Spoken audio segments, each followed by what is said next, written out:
Bom dia, senhoras e senhores. Sejam bem-vindos à teleconferência de resultados da Vivo para o terceiro trimestre de 2025. Essa teleconferência está sendo gravada e o replay estará disponível no site da empresa, ritelefonica.com.br, onde a apresentação também estará disponível para download. Este call também pode ser ouvido em português. Para acessar a versão em português, pressione o ícone do globo na barra inferior direita da tela do Zoom e escolha a sala de português. Depois disso, você pode optar por mutar o áudio original se desejar.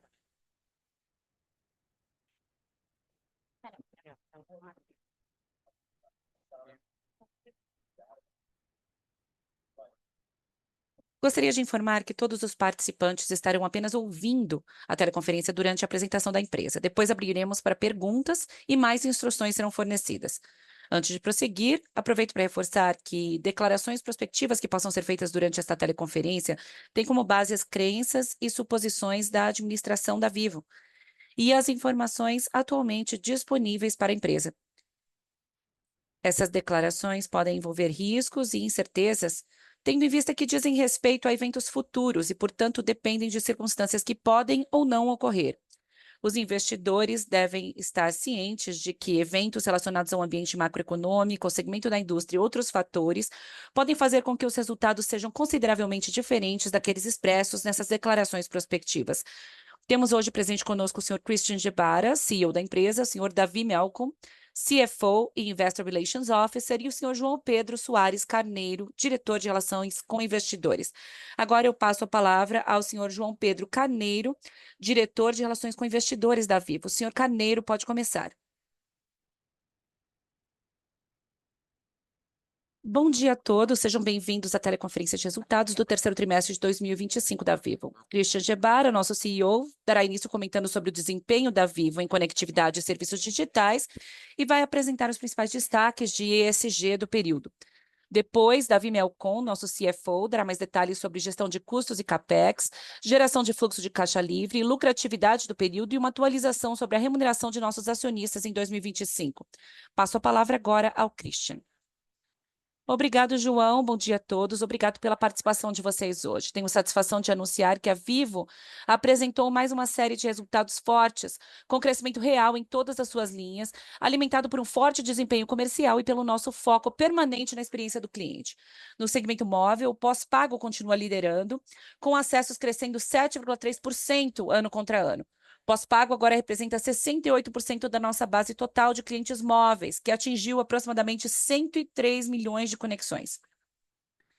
Em fibra, temos 7,6 milhões de residências conectadas e um impressionante aumento de 12,7% ano contra ano. Nossa cobertura já contempla 30,5 milhões de domicílios em todo o país. As receitas totais aumentaram 6,5%, impulsionadas por resultados consistentes tanto em serviços móveis quanto fixos. A receita de serviços móveis cresceu 5,5%, enquanto em serviços fixos houve um aumento de 9,6%. Este crescimento equilibrado demonstra a força do nosso portfólio diversificado e nossa capacidade de atender a demanda em vários segmentos. O EBITDA cresceu 9% ano contra ano, com expansão da margem para 43,4%. Isso reflete nosso foco contínuo em eficiência operacional e disciplina na gestão de custos. Por isso, o fluxo de caixa operacional atingiu 11,2 bilhões de reais nos primeiros 9 meses do ano, um aumento de 12,4% comparado com o mesmo período no ano anterior. O lucro líquido aumentou 13,4%, totalizando 4,3 bilhões de reais, enquanto o fluxo de caixa livre foi de quase 7 bilhões, com uma margem de 15,6%. Estes fortes resultados financeiros nos permitem devolver 5,7 bilhões aos nossos acionistas até o fim de setembro, reafirmando nosso compromisso com uma criação de valor sustentável. Passando para o slide número 4, mostrando como a nossa receita bruta continua crescendo num ritmo forte, impulsionada por uma combinação de receitas cada vez mais robusta e diversificada. No trimestre, a receita total atingiu 14,9 bilhões, novamente liderada pelo sólido desempenho dos nossos segmentos de pós-pago e FTTH, que cresceram 8% e 10,6%, respectivamente. Esses dois pilares demonstram claramente como serviços convergentes de alta qualidade podem impulsionar a monetização. Nossos novos negócios também continuam ganhando força, representando agora 11,7% da receita total dos últimos 12 meses. um aumento de 2 pontos percentuais ano contra ano. Essa evolução reforça o sucesso da nossa estratégia de diversificar e modernizar nossa base de receitas, garantindo um crescimento sustentável em um mercado altamente dinâmico e competitivo. Agora, no slide 5, destacamos os principais fatores que sustentam continuamente a nossa força no segmento móvel. No terceiro trimestre, registramos nosso maior número histórico de adições líquidas no pós-pago, ultrapassando 1 milhão de novos acessos, excluindo machine-to-machine e dongles. Esse resultado excepcional reflete o sucesso da nossa estratégia baseada em valor e reforça a nossa liderança no mercado móvel. Os acessos pós-pagos cresceram 7% em relação ao ano anterior, atingindo quase 50 milhões de clientes, enquanto a adoção do 5G continua acelerando, com mais de 21 milhões de clientes já se beneficiando da nossa tecnologia premiada. Em setembro, a rede 5G da Vivo foi reconhecida pela OpenSignal como a mais rápida do mundo pelo segundo ano consecutivo.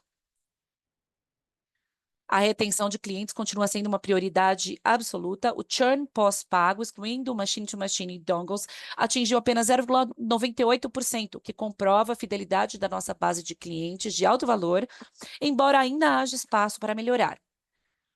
O ARPU cresceu 3,9% ano contra ano, atingindo um recorde de R$ 31,5, apoiado por upselling e pelo aumento da demanda por dados. Esses resultados demonstram a eficácia da nossa abordagem centrada no cliente, nossa capacidade de inovação e a força de nossa plataforma móvel como um motor essencial de crescimento. No slide 6, exploramos a capacidade contínua do nosso segmento de fibra e sua convergência com o segmento móvel. Os acessos de FTTH registraram novamente um crescimento de duplo dígito em relação ao ano anterior, mantendo o forte impulso observado nos últimos trimestres. Esse desempenho é em grande parte impulsionado pela nossa oferta carro-chefe convergente, o Vivo Total, que apresentou um crescimento impressionante de 52,7% ano contra ano. Vale destacar que a base convergente da Vivo já se aproxima de 62% de todos os acessos de fibra. Isso demonstra a clara tendência do mercado em direção a soluções em pacotes. Nossa cobertura de fibra também continua a se expandir. Nos últimos 12 meses, ultrapassamos 2,2 milhões de novas residências habilitadas, alcançando um total de 30,5 milhões. A taxa de adesão aumentou para 24,9%, refletindo uma demanda mais forte e uma conversão mais eficiente. O churn continua com tendência de queda, marcando o quinto trimestre consecutivo de melhoria em relação ao ano anterior. Especificamente para o Vivo Total, o churn foi 50% menor do que o nosso churn de fibra, que já é baixo em relação ao mercado, o que demonstra a fidelidade dos clientes e o valor dessa oferta. Hoje, quase 85% das vendas de FTTH em nossas lojas são por meio do Vivo Total. Isso não só aumenta o valor vitalício dos clientes, mas também aumenta os gastos por usuário, com o nosso ARPU bruto chegando a R$ 230 por mês para os assinantes do Vivo Total. Nesse plano, nós já alcançamos 1,7 linha móvel pós-paga por conexão de fibra, uma demonstração clara de como a convergência favorece tanto o churn mais baixo, quanto um crescimento sustentável do ARPU para móvel e para fibra. Passando para o slide 7, mostramos como a evolução do nosso segmento B2C está acontecendo, com foco em como os novos negócios estão gerando valor incremental e aumentando a monetização dos nossos clientes. Nos últimos 12 meses, a receita total de B2C atingiu 44,1 bilhões, um crescimento de 5% em relação ao ano anterior. Esse crescimento é sustentado tanto pelos nossos serviços de conectividade, quanto pela contribuição cada vez maior dos novos negócios, que aumentaram 15,3% e agora representam 3,1% da receita total. A receita por AGU continua uma trajetória de crescimento, alcançando R$ 64,6 por mês. Isso demonstra nosso sucesso em aprofundar o engajamento dos clientes e expandir nosso share of wallet. Ao analisarmos a composição dos novos negócios, observamos um desempenho bem forte nas verticais estratégicas. Nosso serviço de vídeo e música, OTT, continua sendo um importante motor de crescimento, com receitas que aumentaram 19,9% ano contra ano. Ao mesmo tempo, uma de nossas iniciativas de saúde e bem-estar, o Vale Saúde Sempre, já conta com cerca de 450 mil assinantes, um aumento de 27% em relação ao ano passado, com planos a partir de apenas R$ 17,90 por mês. Em serviços financeiros, o Vivo Seguros continua a crescer rapidamente já contabilizando 600 mil dispositivos segurados, um aumento de 42% em relação ao ano anterior. Hoje, mais de 40% dos smartphones vendidos nas nossas lojas já saem com seguro, o que demonstra a relevância desta oferta. Esse resultado reforça a nossa estratégia de posicionar a Vivo como uma plataforma digital completa, onde a conectividade é apenas o ponto de partida para um ecossistema mais amplo de serviços adaptados às demandas em constante evolução dos nossos clientes. No slide 8, mostramos como o nosso segmento B2B está sendo cada vez mais impulsionado pela expansão dos serviços digitais. Nos últimos 12 meses, a receita B2B atingiu 13,2 bilhões de reais, um crescimento de 15% ano contra ano. Esse desempenho foi liderado pelo Digital B2B, que cresceu impressionantes 34,2% e que agora representa 8,6% da nossa receita total. A conectividade também continuou crescendo de forma consistente, com um aumento de 5,6% no mesmo período. Um marco muito importante neste trimestre foi a assinatura do maior contrato de IoT do mundo com a Sabesp. Essa parceria inclui a instalação de aproximadamente 4,4 milhões de medidores de água inteligentes nas cidades de São Paulo e São José dos Campos até 2029. A Vivo também vai prover a plataforma para monitorar e processar os dados gerados por esses dispositivos, o que reforça nossa liderança em infraestrutura digital de grande escala. Essa combinação de crescimento robusto da receita e parcerias estratégicas posiciona a Vivo como uma facilitadora essencial da transformação digital em vários setores.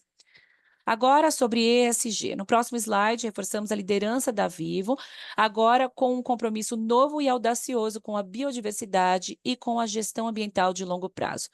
Neste trimestre, lançamos o projeto Floresta Futuro Vivo, uma iniciativa de 30 anos dedicada à regeneração da Amazônia. O projeto vai preservar 800 hectares de floresta nativa, plantando cerca de 900 mil árvores nos estados de Maranhão e Pará, restaurando a fauna local da região. Além desse impacto ambiental, a iniciativa também traz benefícios às comunidades locais, alinhando sustentabilidade com a inclusão social. O anúncio foi feito durante o Encontro Futuro Vivo, um evento que reuniu líderes renomados para refletir sobre o futuro da vida no planeta. Esse projeto marca um novo capítulo na nossa jornada de ESG, focado na regeneração de longo prazo e resiliência climática. Em governança, Vivo continua se destacando. Ficamos em primeiro lugar entre todos os setores da indústria no índice de sustentabilidade empresarial da B3, o ISE B3, e fomos reconhecidos por nossa excelência em responsabilidade social corporativa, de acordo com a norma ISO 26000.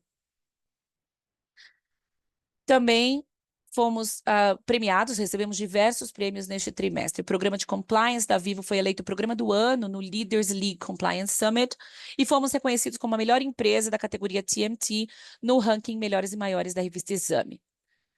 Finalmente, temos também orgulho de estar em 6º lugar entre as melhores empresas para trabalhar no Brasil, de acordo com Great Place to Work, e de sermos a única empresa brasileira e a única da nossa indústria que aparece na lista Change the World da Fortune.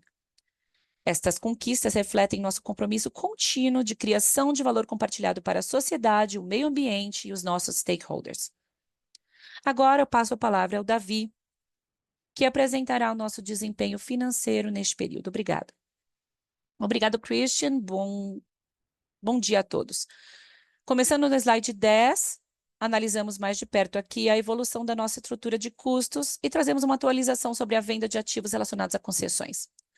Do lado esquerdo, é possível ver que os custos totais atingiram 8,5 bilhões de reais no trimestre, um aumento de 4,6% ano contra ano, crescendo abaixo da inflação no período.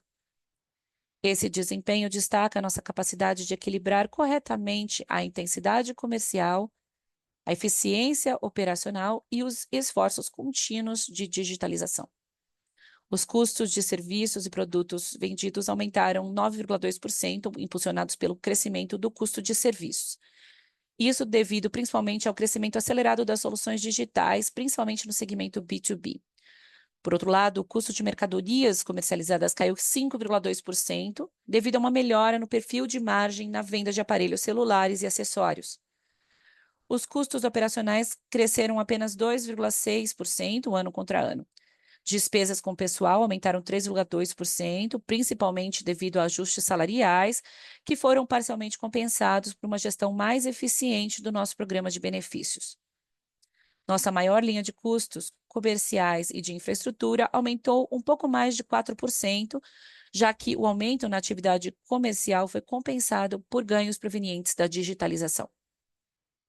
Este trimestre foi marcado pela aceleração da venda de ativos relacionados à concessão de telefonia fixa, o que resultou em um ganho líquido de 232 milhões de reais, acima dos 95 milhões registrados no mesmo período do ano passado. Estes ganhos incluem 199 milhões de reais provenientes de imóveis e 34 milhões provenientes das vendas de cobre. Reafirmamos que pretendemos realizar 4,5 bilhões de reais em vendas de ativos nos próximos anos. Como resultado, o EBITDA aumentou 9% ano contra ano, atingindo 6,5 bilhões de reais, com uma expansão de 100 pontos base na margem, que chegou a 43,4%. Agora, no slide 11, destacamos nosso desempenho de fluxo de caixa operacional. O CAPEX totalizou 6,9 bilhões de reais nos primeiros 9 meses deste ano, um aumento de 3% ano contra ano. É importante destacar que a relação CAPEX-receita caiu 60 pontos base para 15,7%, o que reflete nosso foco contínuo em eficiência e priorização de investimentos de alto retorno. Como resultado, o fluxo de caixa operacional antes dos arrendamentos atingiu 11,2 bilhões de reais, um crescimento de 12,4% comparado ao mesmo período do ano passado. Após os leases, o fluxo de caixa operacional aumentou 15,2%, totalizando 7,2 bilhões de reais, com uma margem de 16,4%. Esse desempenho comprova a força do nosso perfil de retorno e a eficácia da nossa estratégia de investimentos. Olhando para o futuro, enxergamos um potencial significativo de otimizar ainda mais os custos de leasing. Em média, há 1,4 operadora usando as mesmas torres que nós, enquanto em mercados semelhantes mais maduros, esse número ultrapassa 2 operadoras por torre. Isso abre oportunidades para renegociação de contratos e maior compartilhamento de infraestrutura, o que deve melhorar ainda mais a nossa capacidade de gerar caixa. No slide 12, apresentamos como o nosso desempenho operacional resiliente continua apoiando a nossa lucratividade e geração de caixa. O lucro líquido nos primeiros 9 meses deste ano atingiu 4,3 bilhões de reais, um aumento de 13,4% em relação ao ano anterior. Esse crescimento foi consistente em todos os trimestres deste ano, com um crescimento de duplo dígito, refletindo nossa execução sólida e gestão financeira eficiente. Nossa posição líquida de caixa melhorou ainda mais, alcançando 3 bilhões de reais no fim de setembro, um aumento significativo em relação ao 1,7 bilhão registrados um ano antes. Incluindo os efeitos do IFRS 16, nossa dívida líquida está em 11,1 bilhões de reais, com um índice de alavancagem de apenas 0,5 vezes o EBITDA dos últimos 12 meses, o que demonstra a robustez da nossa estrutura financeira. A geração de fluxo de caixa livre continua saudável, totalizando 6,9 bilhões no período. Embora isso represente uma leve queda em relação ao ano anterior devido a alguns efeitos de calendário, o terceiro trimestre já mostra um aumento de 5,5%, sinalizando uma tendência positiva. Esses resultados reforçam a nossa capacidade de gerar valor de forma consistente, mesmo em um cenário macroeconômico que está passando por recuperação. Passando para o último slide da apresentação, reafirmamos aqui nosso compromisso com a remuneração dos nossos acionistas. De janeiro a outubro de 2025, já distribuímos 5,7 bilhões aos acionistas por meio de uma combinação de juros sobre capital próprio, redução de capital e recompra de ações. Além disso, declaramos mais 2,7 bilhões em juros sobre capital próprio, que serão pagos até abril de 2026. O que reforça ainda mais nosso guidance de distribuirmos pelo menos 100% do lucro líquido, tanto em 2025 quanto em 2026. Desde o início do ano, recompramos 48,4 milhões de ações, o equivalente a 1,5% do nosso capital social atual. Nosso programa de recompra, com até 1,5 1,75 bilhão de reais a serem realizados até fevereiro do ano que vem, permanecer ativo e alinhado à nossa estratégia de alocação de capital. Vale também destacar que as nossas ações continuam ganhando relevância no mercado, ocupando agora a 34ª posição entre as ações mais líquidas da Bolsa Brasileira, uma melhora de 11 posições em relação ao ano anterior. Tudo isso reflete o nosso forte compromisso com a criação de valor e uma remuneração consistente dos nossos acionistas. Obrigado, e agora podemos abrir para perguntas. Obrigado. Vamos começar a sessão de perguntas e respostas agora, para investidores e analistas. Para fazer uma pergunta, por favor, pressione o botão levantar a mão. Caso a sua pergunta seja respondida, você pode sair da fila clicando no mesmo botão. Aguardem enquanto estamos coletando suas perguntas. A primeira pergunta é de Luiz Chagas, da XP. Senhor Chagas, pode perguntar. Olá, Christian, Davi, João, bom dia. Parabéns pelos resultados tão robustos. Minha pergunta é sobre a receita de serviços móveis. Vimos uma pequena aceleração neste trimestre. Como vocês veem o ambiente competitivo no segmento móvel? E ele afetou o desempenho neste trimestre? Obrigado, Luiz. Aqui é o Christian, vou responder a sua pergunta. Aumentamos 5,5% ano contra ano, e é importante explicar que a receita de serviços pós-pago cresceu 8% e pré-pago menos 7,6%. Então, vou começar com o pré-pago. Em pré-pago, foi um desempenho melhor que do último trimestre, o que sinaliza uma tendência positiva, e mesmo quando comparamos trimestre contra trimestre, há um crescimento positivo. Portanto, estamos aumentando as receitas de pré-pago e continuamos a migração dos clientes de pré-pago para pós-pago. Em pós-pago, nosso crescimento foi de 8%. Também é um crescimento muito indo do pós-pago, enquanto isso representa no segmento móvel 8,3 bilhões de reais que vem do segmento pós-pago. E também tivemos o melhor desempenho de adições líquidas dos últimos trimestres. Se você olhar no terceiro trimestre de 24 e acompanhar cada trimestre depois, é a primeira vez que nós excedemos 1 milhão de adições líquidas em pós-pago, ou seja, um desempenho muito forte. E o churn conseguimos manter no nível de 1%. E se excluirmos machine to machine, dongles ficou abaixo de 1%. Ao mesmo tempo, conseguimos aumentar o ARPU, cerca de vivo.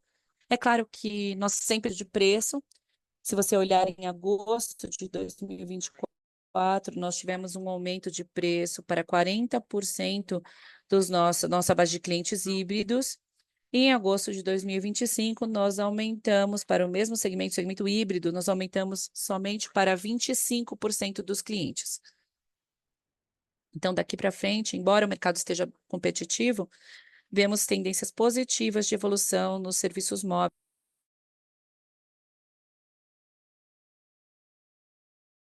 Mais alguma coisa, Luiz? Não, obrigado, Christian.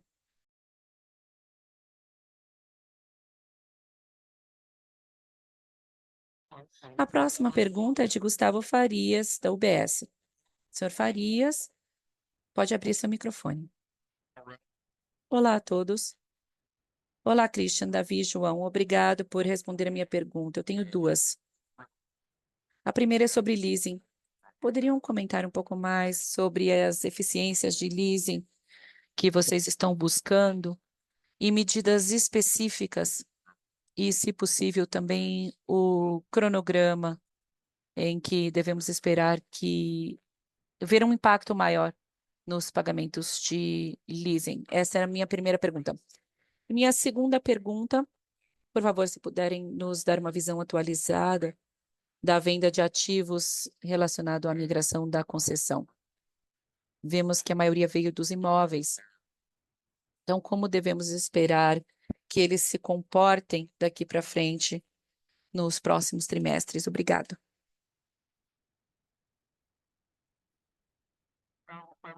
Olá, Gustavo. Obrigado pela pergunta. Em relação à sua primeira pergunta sobre os leases, a evolução da depreciação e acúmulo de juros continua consistente comparado com períodos anteriores. Na verdade, se você olhar o EBITDA, ele após leases cresceu mais do que antes dos leases no trimestre e também nos 9 meses do ano, cerca de 2 pontos percentuais.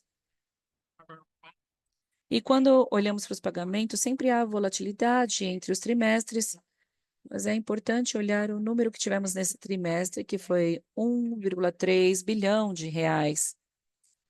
E isso é compatível e quase estável comparado com os 4 últimos trimestres. Então, isso é um ponto importante, porque isso mostra uma tendência positiva resultando dessa negociação que estamos tendo com as empresas de torres. Nos próximos anos, é difícil falar precisamente sobre o que vai acontecer, mas as informações que nós também estamos mostrando nessa apresentação estão relacionadas com a taxa de ocupação atual, que nós acreditamos que é bem baixa no Brasil. Estamos falando de 1,4 de ocupação no Brasil, e em outros países eles têm o mesmo número de operadoras e estamos falando de mais de 2 operadoras por torre. Portanto, isso nos traz mais oportunidades de negociação, não só negociando o custo unitário, mas também para sermos mais racionais em termos da nossa estratégia de implementação. E o mais importante, aumentando a infraestrutura compartilhada com outras operadoras. Então, outras implementações que faremos nos próximos anos terão o objetivo de maximizar a compensação do custo unitário e esse compartilhamento de rede. Portanto, estamos esperando ver tendências positivas daqui para frente, no ano que vem, nesta linha. Posso responder a segunda, Gustavo? Se você tiver mais dúvidas sobre os leasings, o Davi pode continuar, ou então eu vou responder sobre a divisão entre imóveis e cobre. Ficou muito claro. Pode passar para a segunda. Sua segunda pergunta, Gustavo. Como nós já dissemos e agora nós reforçamos, desde a migração, nós vamos capturar os benefícios que vêm da venda de cobre, aproximadamente 3 bilhões de reais de efeito positivo de caixa, líquido de custos de extração, da venda de cerca de 120 mil toneladas de cobre e revestimento de cabos. É isso que nós declaramos e estamos reforçando hoje. E, além disso, 1,5 bilhão de reais que vem da venda de ativos. E isso também líquido após custos de desmobilização. Então, esses são os dois números que nós já tínhamos declarado antes, e agora, no terceiro trimestre, começamos a entregar esses números. Então, registramos 232,4 milhões de reais, dividido na venda de cobre, 33,7, e imóveis, 198,7. Esses 232,4 comparado com os 95 milhões que tivemos um ano antes, no terceiro trimestre de 2024. E era isso que nós tínhamos previsto em termos de benefícios da migração. Estamos começando a colher os benefícios agora, mas isso vai acelerar e aumentar em 2026 e 2027. E o projeto deverá ser concluído em 2028. Então, se compararmos o que tivemos no ano passado, cobre foi cerca de 63 e imóveis 32, num total de 95. Agora tivemos 34 de cobre e 199 em imóveis. Cobre parece já estar apresentando uma tendência positiva e vai continuar essa tendência positiva porque vamos vender cada vez mais. E imóveis, claro, dependendo do ativo que estamos vendendo em cada trimestre. Então, chegando a 1,5 bilhão que nós descrevemos antes. Christian, só mais uma pergunta. Será que poderíamos dizer que a venda de imóveis poderia apresentar uma certa volatilidade com base no seu comentário? Sim, vai depender do que vamos vender Em alguns trimestres vamos vender mais, em outros vamos vender menos. Este trimestre foi um bom trimestre. Adicionamos bastante a esse total de 1,5. Estamos falando de 200 milhões, mas ainda temos 1,3 para vender.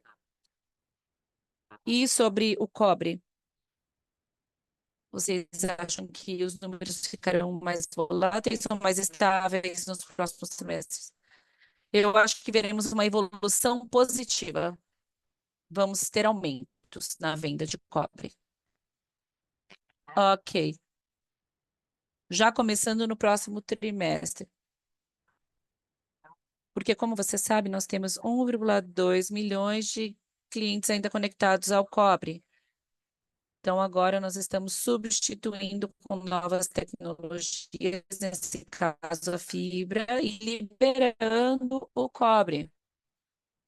E a extração vai começar na velocidade total nos voláteis, nos imóveis, mas, como eu disse, daquele 1,5 bilhão, nós já vendemos 200 milhões. Obrigado, Christian. A próxima pergunta é de Marcelo Santos, JP Morgan. Senhor Santos, pode perguntar. Olá, bom dia, Christian, Davi, João. Obrigado pela oportunidade de fazer perguntas. A primeira pergunta, eu gostaria de retornar ao que eu perguntei.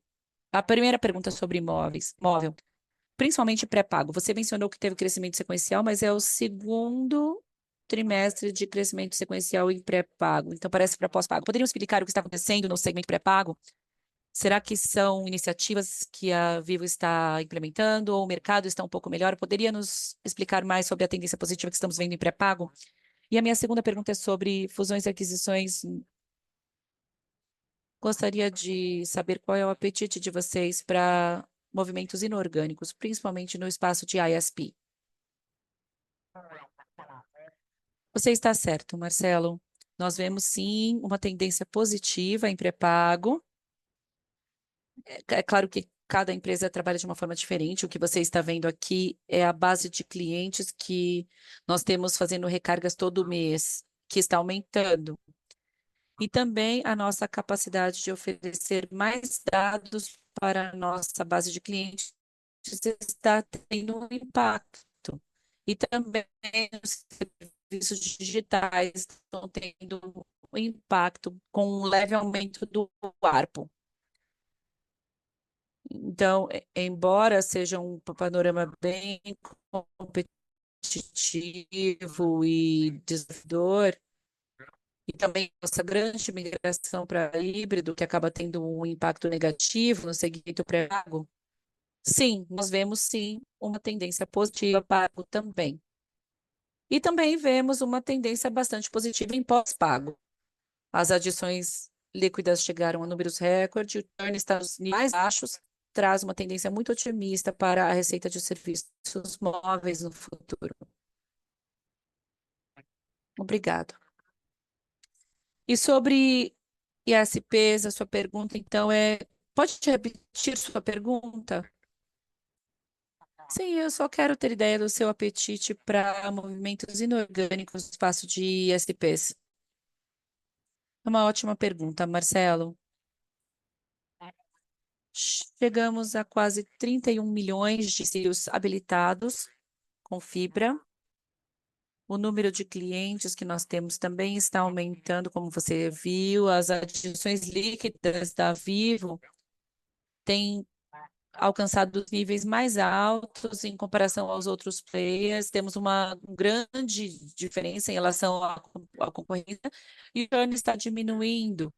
Nós ressaltamos que o nosso nível de churn está em 1,46, mas vemos o churn de muito baixo, se você indústria. Então, claro, daqui para frente, nós acreditamos que, considerando o tamanho do mercado brasileiro, que conseguir mais domicílios habilitados está nos nossos objetivos. O Brasil tem 90 milhões de domicílios, talvez 60 milhões mais acessíveis para implementar fibra, E no momento estamos em um pouco menos da metade desses domicílios. Portanto, queremos nos colocar em uma posição ainda mais forte nesse mercado. Poderíamos fazer isso de forma orgânica, como estamos fazendo. Temos CAPEX para habilitação de domicílios, num nível muito baixo, estamos otimizando, estamos falando de menos de R$ 200 para cada domicílio habilitado, e precisamos fazer esse movimento unicamente, siga os nossos critérios técnicos de qualidade técnica, e que não tenha tanta sobreposição com a nossa rede e com o preço certo, existe uma possibilidade. Até estamos vendo alguns movimentos no mercado, alguns desses ativos nós já avaliamos, já analisamos e não conseguimos chegar a um acordo, porque eles provavelmente não cumpriam pelo menos um desses três critérios que eu acabei de descrever para você. Também tivemos a oportunidade de aumentar a penetração da nossa rede, acabamos de adquirir o Fábio Brasil e estamos esperando a aprovação final. A take rate foi de cerca de 16%. Nossa take rate na rede deles foi de cerca de 16%. E eu acredito que agora que teremos total controle da rede, isso vai nos permitir melhorar essa take rate, trazê-la mais próxima da que nós temos na nossa rede própria, que é de cerca de 25%. Portanto, vai ser uma combinação de mais rede organicamente, ou se encontrarmos uma oportunidade e um ativo que cumpra esses três critérios, e também mais penetração na nossa rede própria. E essa penetração virá depois com essa tendência muito forte, muito positiva. Como vocês viram, as adições líquidas estão acima de 225 mil clientes, é o melhor resultado que tivemos este ano. E estamos seguindo uma tendência positiva, porque estamos captando mais consumidores e retendo mais consumidores, porque os níveis de churn estão muito baixos comparados com dados históricos. Perfeito, muito obrigada pelas respostas. Eu que agradeço, Marcelo. A próxima pergunta é de Luca Brendim, do Bank of America. Senhor Brendim, pode perguntar. Bom dia a todos, obrigado por responderem a minha pergunta. Eu também tenho duas perguntas. A primeira é sobre concessões. É uma pergunta que tem a ver com a pergunta anterior, sobre a migração. Não falando só sobre os ativos que estão sendo vendidos, mas também as sinergias e eficiências que vocês mencionaram que seriam captadas em termos de economia de custos. Já começaram a ver essas sinergias e qual é o cronograma para que essas sinergias sejam captadas e que a gente comece a ver os resultados? E a segunda é sobre B2B digital. O desempenho continua muito bom. Então, vocês acham que vamos continuar vendo esse ritmo de expansão? E quais são as verticais dentro desse segmento que serão os principais drivers nos próximos trimestres? Obrigado.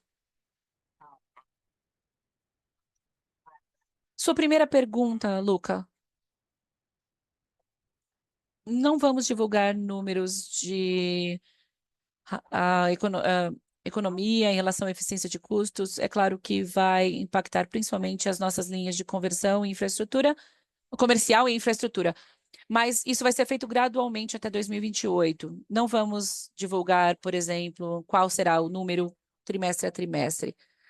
Agora, o nosso foco é em tentar capturar o mais rápido possível essas sinergias que eu descrevi antes, a questão da extração do cobre e a venda de imóveis. E, claro, para isso nós precisamos migrar os clientes. E vamos fazer essa migração o mais rápido possível, protegendo nossa receita e protegendo os nossos clientes. E quando fizermos isso, vamos, no final, capturar muitas outras sinergias. Temos pessoas dedicadas a esse trabalho e temos outros custos indiretos que temos que lidar com essa concessão. No momento, nós vamos dar mais clareza aos números que divulgamos ao mercado, que aquele número de 4,5 bilhões de reais. Agora, a sua segunda pergunta sobre B2B, sim. Estamos muito confiantes na evolução dos serviços digitais em B2B.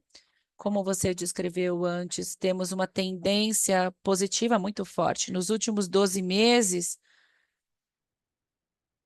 tivemos um crescimento na receita de 34,2% ano contra ano. As áreas em que vemos mais crescimento são as mesmas, são cloud, que é importante.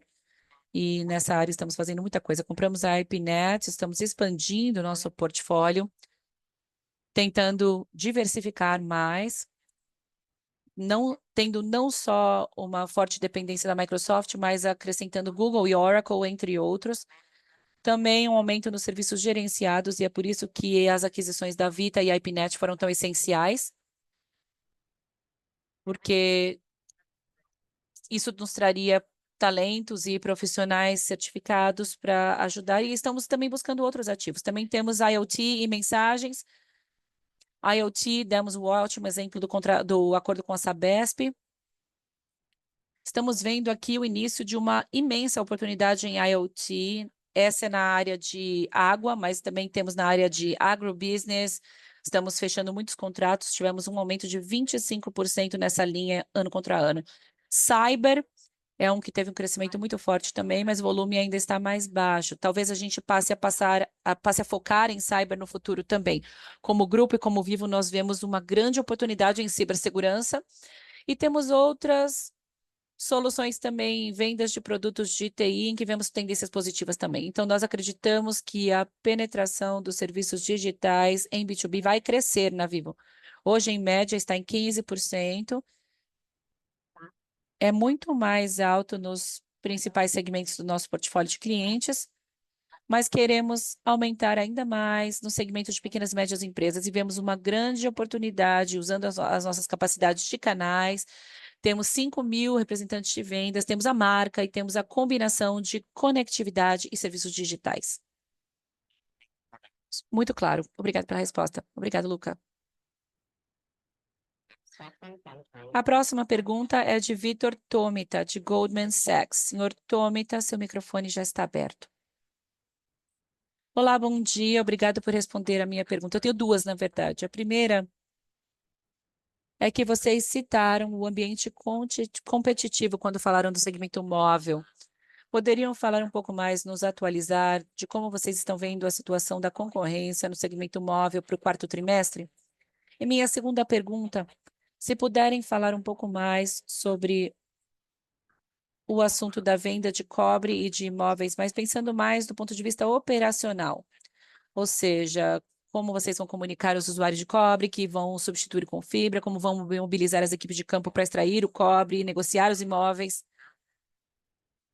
Como está indo esse lado da execução? Vocês tiveram alguma surpresa durante o trabalho de execução em relação ao que vocês esperavam, para que a gente tenha mais uma visão qualitativa de como isso está sendo feito? Obrigado. Vitor, vou começar com a segunda. É uma boa pergunta. É importante destacar que já estamos fazendo isso há bastante tempo, não começamos agora. Se você olhar os imóveis, mesmo durante o período de concessão, nos últimos anos, nós já conseguimos obter a autorização da Anatel e vendemos alguns ativos importantes nos últimos anos, que nós precisávamos mobilizar e conseguimos fazer isso. Então, Martiniano de Carvalho foi importante. Também vendemos outros imóveis importantes em bairros de São Paulo. Então, já tínhamos estabelecido um processo de venda de imóveis, de análise, avaliação e desmobilização de todos os ativos que queríamos vender e continuamos fazendo isso agora com muito mais flexibilidade, porque não precisamos mais de autorização para fazer isso. Em relação ao cobre e os clientes de cobre, também é uma ótima pergunta. Fizemos isso também no passado, não é a primeira vez que estamos fazendo isso, já estávamos muito focados em substituir a tecnologia de cobre com a fibra, mas no passado nós precisávamos de aprovação total do cliente. Agora, nós só precisamos comunicar, explicar o benefício da fibra, mas no fim, se o cliente não quiser, nós também temos a possibilidade de dizer que vamos parar de dar qualquer tipo de assistência à tecnologia de cobre, e que isso nos dá o direito de substituir a tecnologia. E o que estamos vendo na grande maioria dos casos é que os clientes querem sim migrar para a fibra. Nós implementamos um processo bastante robusto, temos uma equipe dedicada e um PMO focado somente nesse trabalho. E o que vemos é que não apenas estamos migrando esses clientes, mas estamos vendo oportunidades de upselling. como, por exemplo, um cliente puramente de cobre. Quando a gente oferece fibra para a voz, podemos oferecer também banda larga e acabamos tendo um ARPU muito maior com esses clientes. Em outros casos, então, o cobre, com, trocando fibra com uma velocidade muito baixa, poderíamos também oferecer oportunidade de upselling e também o Vivo Total. Portanto, está funcionando muito bem. E é por isso que está nos criando para a gente uma oportunidade de vender ativos importantes em bairros importantes em que a gente está concluindo a migração de todos os clientes para a fibra. Não sei se eu respondi, Vitor, mas podemos responder a primeira pergunta agora? Sim, ficou claro. Pode sim. Então, vamos responder a sua primeira pergunta. Bem, a dinâmica do mercado, claro, o mercado está competitivo, não é muito diferente do que nós vimos nos últimos trimestres. Estamos trabalhando como trabalhamos normalmente, ajustando o preço com base na inflação do período. Estamos focando bastante na experiência do cliente para reter o máximo de clientes que pudermos. Estamos fazendo a convergência da melhor forma possível, inovando nas nossas ofertas. Acabamos de lançar o Vivo Easy Lite, baseado em cartão de crédito, e foi um grande sucesso. Então, estamos fazendo isso de uma forma muito positiva, como vocês puderam ver no desempenho que apresentamos de adições líquidas. As adições líquidas são um ótimo exemplo da tendência que veremos aqui para frente. Pela primeira vez, ultrapassamos 1 milhão de clientes em adições líquidas no pós-pago e o churn de pós-pago está em níveis muito baixos. E conseguimos também aumentar o ARPU. Portanto, existe a concorrência, é claro. Temos concorrentes diferentes dependendo da região. Estamos conseguindo responder bem à concorrência, tanto em pré-pago, híbrido e pós-pago, e também estamos atuando bastante, aproveitando a oportunidade de vender mais serviços para o mesmo cliente, acrescentando não só a fibra ao móvel, mas também serviços digitais. E o nosso sucesso nessa venda de serviços digitais, principalmente de entretenimento para esses clientes, dá para ver aqui. Estamos alcançando 4 milhões de clientes em móvel, convergente, em alguns casos somente fibra, mas estamos vendendo serviços digitais. E esse é somente um exemplo de um serviço digital, mas também estamos vendendo outros. Esperamos que essa tendência positiva continue daqui para frente, mesmo com o ambiente competitivo que nós temos. Muito claro, obrigado. Obrigado. A próxima pergunta é de Maria Clara Infantozzi, do Itaú BBA. Senhora Maria Clara, pode perguntar. Olá, Christian, Davi, João, obrigado pela oportunidade. Eu tenho duas perguntas. Vocês poderiam nos dar uma atualização de como estão vendo o ambiente competitivo em fibra? Chama a nossa atenção que o ARPU continuou caindo no segundo trimestre consecutivo. E a segunda pergunta é sobre o CAPEX. Também chamou a atenção ver o aumento sequencial no CAPEX este trimestre e com a integração da FiBrasil em breve, como devemos esperar, o que devemos esperar do CAPEX nos próximos trimestres?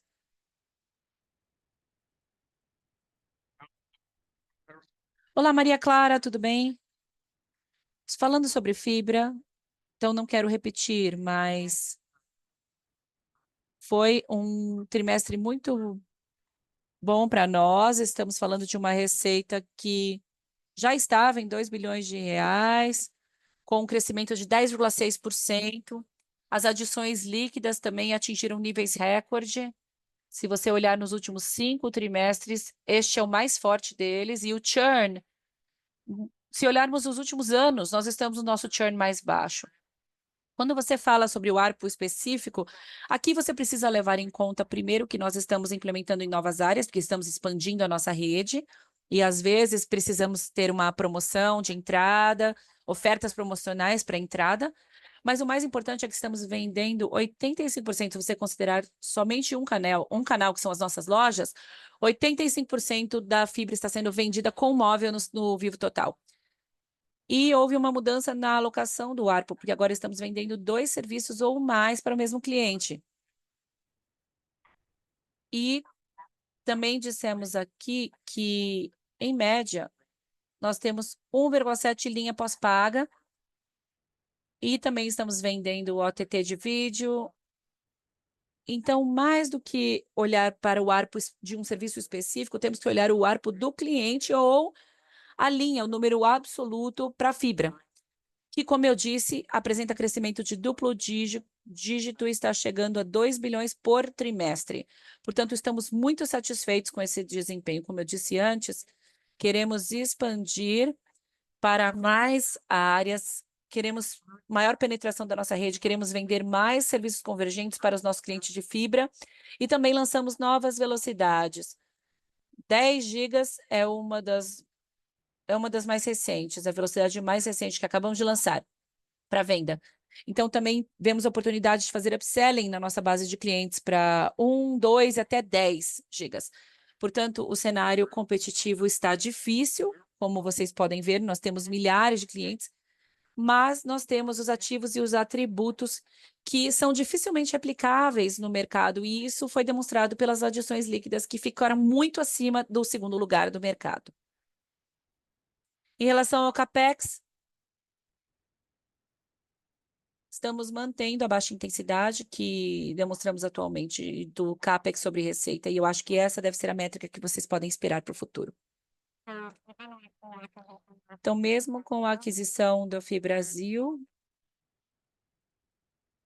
vai continuar a redução do CAPEX sobre receita? Sim, a aquisição, se for aprovada, vai ser em menos de 2 meses e vai trazer um pouco de EBITDA e um pouco de CAPEX, mas o impacto no fluxo de caixa operacional é quase zero, ou talvez levemente positivo. Muito claro, obrigada.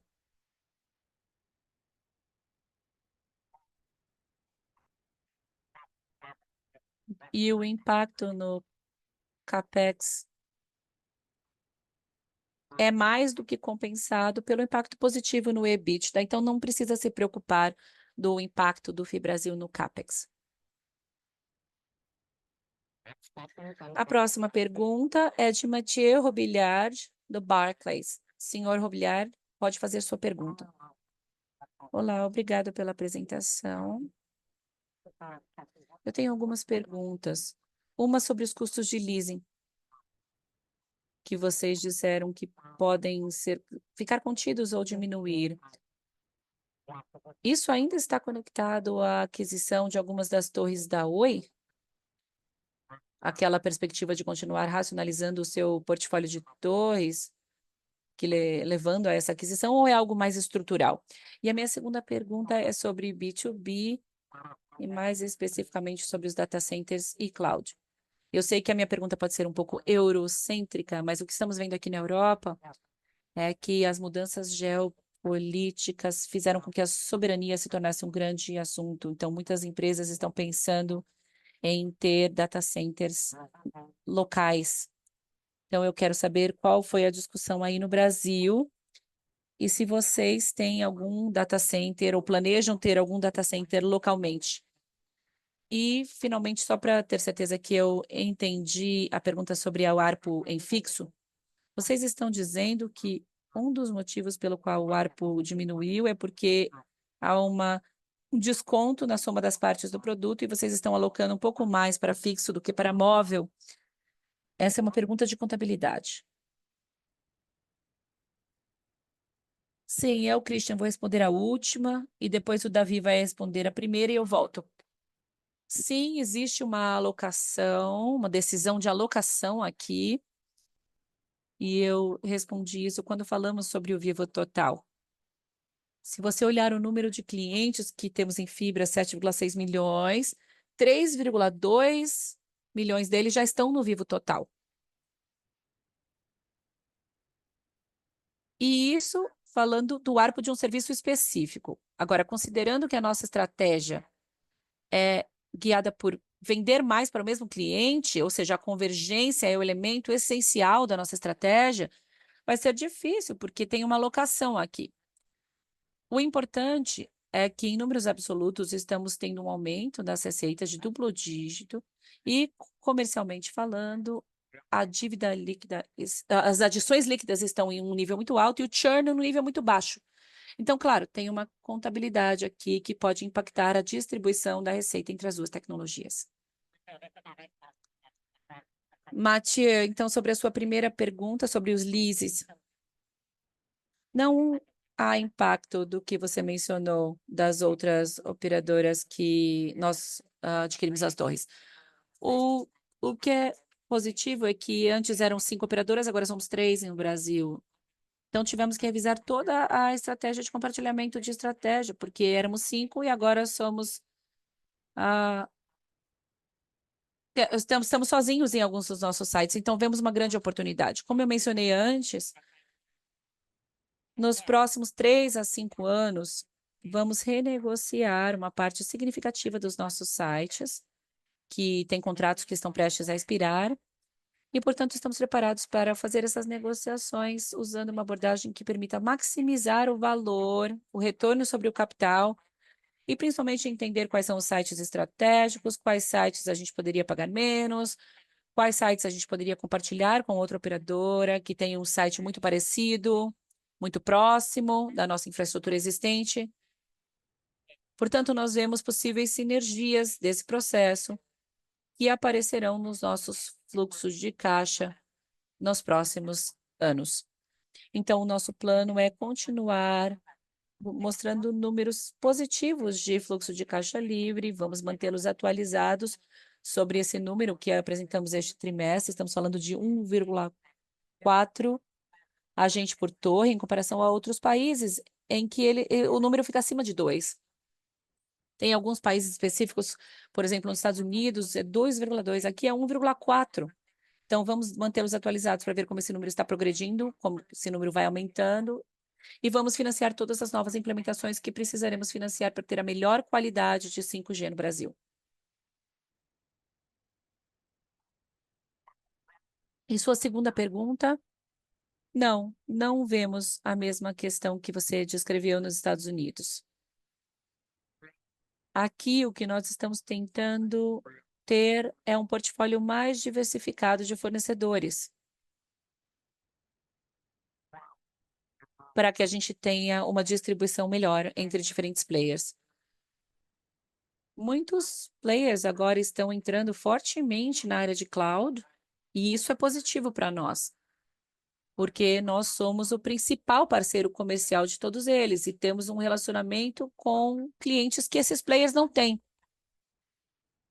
Algumas empresas querem implementar uma estratégia híbrida, ou seja, ter um pouco de on-premise combinado com uma solução de nuvem. Mas não tem nada relacionado a isso que você descreveu acontecendo aqui no Brasil. Certo, muito claro. E só mais uma pergunta. Vocês têm capacidade de data center? Vocês têm infraestrutura de vocês no Brasil? Ou são simplesmente os hyperscalers? Nós temos um leaseback de vendas, porque nós tínhamos um data center antes, mas nós vendemos e nós temos um acordo de ocupar parte desse data center. Fora isso, não temos nenhum outro acordo ou data center. Muito obrigado. E nós usamos outros grandes players da área de data centers e contratamos capacidade do data center deles e revendemos. Então, temos um comprometimento de usar parte da capacidade deles, mas não é nossa própria. Ficou claro? Muito obrigado, Christian. Eu que agradeço. Obrigado. Esta sessão de perguntas e respostas está agora encerrada. Agora eu devolvo a palavra ao senhor Christian Gebara para seus comentários finais. Senhor Gebara, pode prosseguir. Obrigado a todos por sua participação e atenção. Eu gostaria de destacar esses fortes resultados que nós acabamos de apresentar e, mais importante ainda, as perspectivas muito positivas daqui para frente, principalmente com base no nosso desempenho comercial forte e consistente e a nossa capacidade de monetizar e reter clientes em todos os serviços e em todos os segmentos. Se vocês tiverem perguntas adicionais, nossa equipe está à disposição. Mais uma vez, obrigado e nos vemos em breve. Essa teleconferência agora está encerrada. Agradecemos a todos pela participação e desejamos um ótimo resto de dia.